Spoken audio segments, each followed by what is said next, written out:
Assalamualaikum warahmatullahi wabarakatuh. Alhamdulillahirrahmanirrahim. Wabihi nasta'in wa ala umuri dunya waddin. Wassalatu wassalamu ala asrafil anbiya'i wal mursalin wa ala alihi wa sahbihi ajma'in amma ba'du.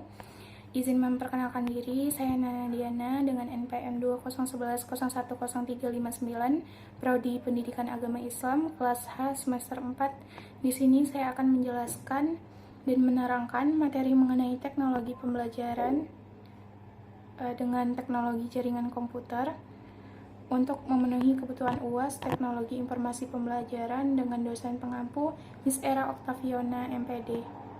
Baik, langsung ke materi yang pertama, yaitu mengenai pengertian jaringan komputer. Nah, jaringan komputer adalah sebuah kumpulan komputer, printer, dan peralatan lainnya yang terhubung dalam satu kesatuan informasi dan data bergerak.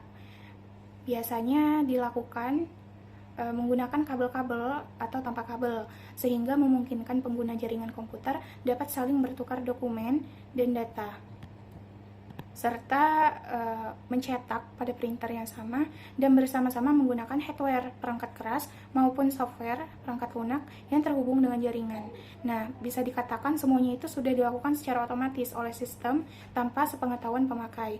Dengan demikian, sebuah sistem bisa terdistribusi pada suatu sistem perangkat lunak yang dibuat pada bagian jaringan dari sebuah komputer. Dan perangkat lunaklah yang menentukan tingkat keterpaduan dan transparansi jaringan yang bersangkutan. Karena itu, perbedaan jaringan dengan sistem terdistribusi itu lebih terletak pada perangkat lunaknya, khususnya pada sistem operasi, bukan pada perangkat kerasnya. Nah, pemahaman mengenai jaringan itu dapat dilihat dari ciri-cirinya. Yang pertama itu dapat saling berbagi perangkat keras atau hardware. Nah, yang kedua dapat saling berbagi perangkat lunak atau software. Yang ketiga dapat saling berbagi saluran komunikasi, internet. Yang keempat dapat saling berbagi data dengan mudah atau file sharing. Yang kelima memudahkan komunikasi antar pemakai jaringan dengan sistem jaringan yang sudah tersedia, yaitu sistem jaringan komputer. Yang pertama ada jaringan client server. Biasanya jaringan komputer yang satu ini menyediakan fasilitas bagi komputer-komputer lain di dalam jaringan. Nah, jaringan client server ini merupakan jaringan komputer-komputer yang menerima atau menggunakan fasilitas yang disediakan oleh server. Yang kedua yaitu jaringan peer-to-peer. Nah, kalau ditinjau dari peran server di kedua tipe jaringan tersebut, maka server di tipe jaringan tipe peer-to-peer ini diistilahkan dengan non-dedicated server. Kenapa? Karena server ini tidak berperan sebagai server murni, melainkan sekaligus dapat berperan sebagai workstation. Selanjutnya yaitu histori jaringan komputer.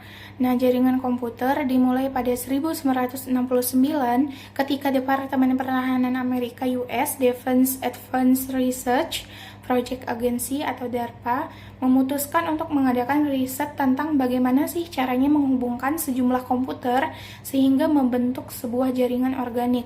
Nah, program riset ini dikenal dengan nama ARPANET. Pada 1970, sudah lebih dari 10 komputer yang berhasil dihubungkan satu sama lain, sehingga mereka bisa saling berkomunikasi dan membentuk sebuah jaringan. Selanjutnya yaitu manfaat jaringan komputer. Yang pertama, saling berbagi sumber daya dan peralatan. Maksudnya di sini adalah jaringan komputer sangat berkesinambungan satu sama lain. Nah, yang kedua, integrasi data. Yang ketiga, komunikasi. Yang kita tahu bahwa dengan menggunakan jaringan komputer, maka komunikasi akan lebih mudah, praktis, dan juga sangat efisien dilakukan antara satu orang ataupun lebih. Yang keempat, pemeliharaan dan pengembangan. Nah, yang kelima, security atau keamanan. Jadi dengan memanfaatkan jaringan komputer, itu ada yang namanya privasi sendiri, baik itu dari user ataupun personality dari seseorang. Yang keenam, informasi terkini. Dengan memanfaatkan jaringan komputer, kita juga bisa mengakses updatean terbaru dan setiap jenjang waktunya mengalami perubahan inovasi-inovasi yang baru yang berkembang dengan sesuai perubahan zaman. Selanjutnya yaitu macam-macam jaringan komputer. Ada 3, yaitu LAN atau Local Area Network. Nah, LAN merupakan jaringan milik pribadi di dalam sebuah gedung atau kampus yang berukuran sampai beberapa kilometer. Biasanya digunakan untuk menghubungkan komputer-komputer pribadi dan workstation dalam kantor, perusahaan, atau pabrik-pabrik. Selanjutnya yaitu MAN atau Metropolitan Area Network. MAN ini merupakan versi LAN yang berukuran lebih besar.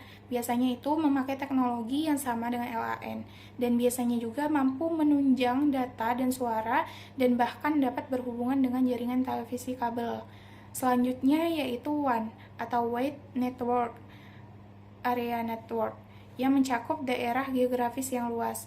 Nah, seringkali biasanya pada sebuah negara atau benua yang terdiri dari kumpulan mesin yang bertujuan untuk menjalankan program, yaitu topologi jaringan.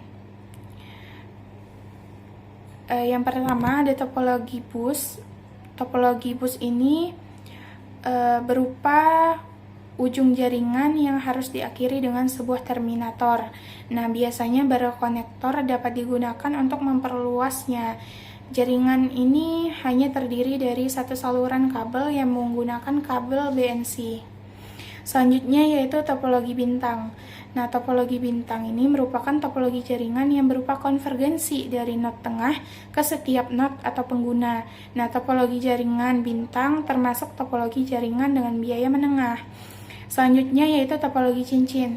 Topologi cincin adalah topologi jaringan berbentuk rangkaian titik-titik yang masing-masing terhubung kedua titik lainnya. Sedemikian baiknya sehingga membentuk jalur melingkar yang membentuk cincin. Selanjutnya yaitu topologi mesh. Nah, suatu bentuk hubungan antar perangkat di mana setiap perangkat terhubung secara langsung ke perangkat lainnya yang ada di dalam jaringan. Akibatnya, dalam topologi mesh, setiap perangkat dapat berkomunikasi langsung dengan perangkat yang dituju, atau dedicated links.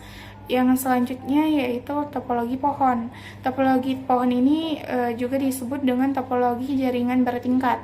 Topologi ini biasanya digunakan untuk interkoneksi antar sentral dengan hierarki yang berbeda. Selanjutnya yaitu topologi linear.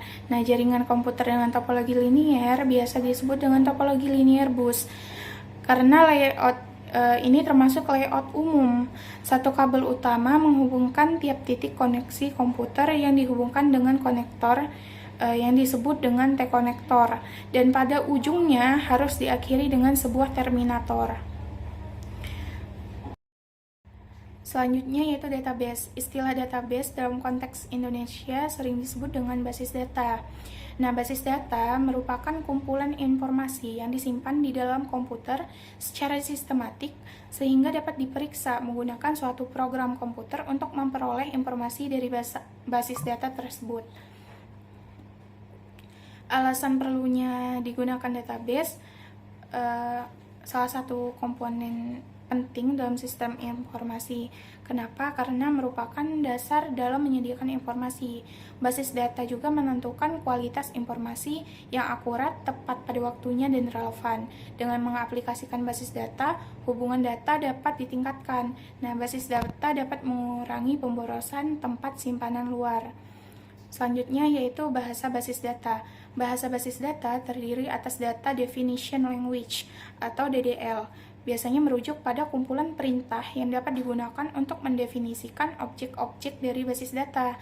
Nah, seperti membuat sebuah tabel basis data atau indeks primer maupun sekunder.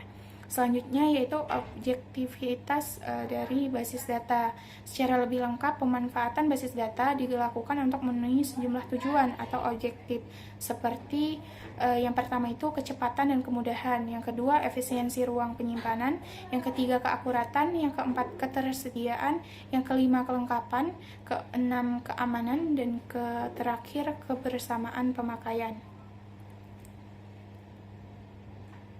Selanjutnya yaitu sistem perangkat lunak. Nah, biasanya sistem perangkat lunak basis data itu banyak digunakan dalam pemrograman dan merupakan perangkat basis data level tinggi atau high level. Yang pertama itu ada pemrograman Microsoft SQL Server Umumnya SQL Server ini digunakan di dunia bisnis yang memiliki basis data berskala kecil sampai dengan menengah, tetapi kemudian berkembang dengan digunakannya SQL Server pada basis data besar. Nah, yang kedua yaitu Oracle Corporation. Pemrograman ini salah satu perusahaan utama dengan pengembangan sistem manajemen basis data atau database management system. Yang ketiga yaitu Verbird. Nah, Verbird adalah sistem manajemen basis data relasional yang menawarkan fitur-fitur yang terdapat dalam standar ANSI SQL 99 dan SQL 2003. Yang keempat yaitu MySQL, yaitu sebuah perangkat lunak manajemen basis data SQL atau database management system yang multi-thread dan multi-user dengan sekitar 6 juta instalasi di seluruh dunia. Yang kelima yaitu Microsoft Access. Dengan Microsoft pemrograman ini adalah sebuah program aplikasi basis data komputer rasional yang ditunjukkan untuk kalangan rumahan dan perusahaan kecil hingga menengah. Nah, aplikasi ini merupakan anggota dari beberapa aplikasi seperti Microsoft Office dan tentunya Microsoft Word, Microsoft Excel, dan Microsoft PowerPoint. Sekian video yang dapat saya sampaikan, lebih kurangnya saya mohon maaf, dan semoga apa yang saya sampaikan dan apa yang saya terangkan bisa bermanfaat untuk pengaplikasian teknologi jaringan komputer, khususnya dalam pembelajaran teknologi informasi pembelajaran, sehingga bisa menambah wawasan dan pengetahuan baru. Saya akhiri, wassalamualaikum warahmatullahi wabarakatuh.